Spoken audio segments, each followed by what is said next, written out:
Loosemore from Hancock. I've been pretty fired up about this whole thing since Russia invaded Ukraine. I guess partly because I served in the Army myself during the Cold War years, and I kind of thought we had more or less settled these kinds of issues at that time, and I thought at the time I left the service in 1988 things were looking pretty good with Russia. I thought they were ready to join the land of the sane, more or less, and quit being so aggressive. But with Putin, it looks like things are on a bad track again. So, I mean, he's been doing some bad stuff. It's like he runs all over the globe just like a troublemaker, just trying to screw things up for the United States and for everybody else everywhere he can. But, I mean, this time he's really gone too far, invading Ukraine. I mean, all his reasons are just a bunch of bullcrap. I mean, it's a bunch of lies, a bunch of propaganda. Ukraine, I mean, it's not a perfect country. You know, America's not perfect. But I think they're just minding their own business and trying to determine their own future. And he goes and invades, and you can't have a war without killing a lot of people, a lot of kids and civilians dying. You just can't do it. He knew what was going to happen, or he should have.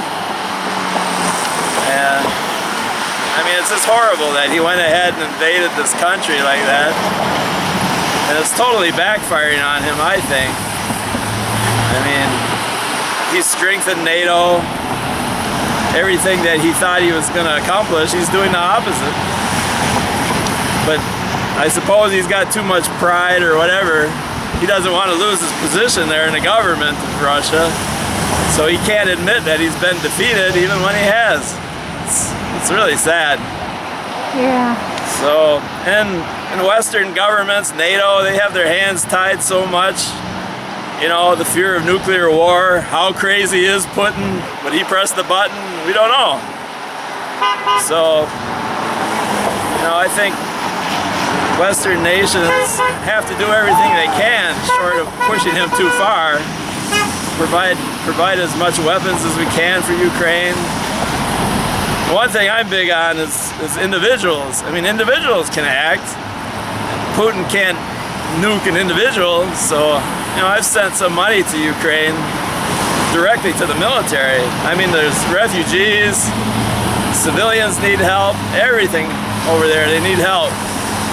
But since I'm kind of a military background, I wanted to send money specifically to help the Ukrainian military.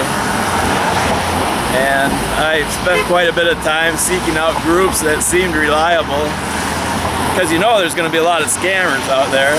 A lot of those scammers are probably got Russia behind them too.